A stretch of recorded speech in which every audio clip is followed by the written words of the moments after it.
بما إن الصيف دخل والناس بدأت تروح البحر والبسين بيجي معاه سيل من الأسئلة اللي بتتكرر كل سنة.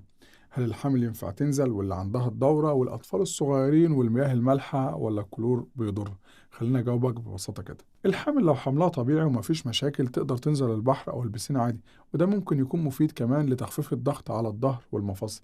بس تتجنب الشمس في وقت الذروة وتنزل في مكان نظيف وتخرج فورا لو حست بأي تعب.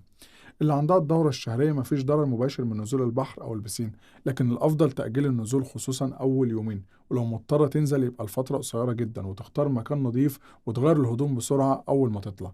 ولكن لو مش متوفر وسيلة مناسبة يفضل تجنب النزول وقت الدورة. بالنسبة للأطفال ينفع ينزلوا من بعد سن 6 شهور بس بشروط: يكونوا لابسين لبس سياحة مناسب تحت إشراف كامل طول الوقت، ما يقعدوش وقت طويل في المية، وما يبلعوش مية خصوصا في البسين. أما المياه المالحة أو الكلور عموما آمنين لو الجلد سليم، بس لو في جروح أو التهابات جلدية أو مهبلية يفضل تأجيل النزول لأن ده ممكن يسبب تهيج أو عدوى. نصيحة أخيرة: البحر والبسين مش خطر، بس الخطورة في الإهمال. خد بالك من نفسك ومن ولادك واستمتع بالصيف بأمان، وربنا يحفظكم ويسعدكم.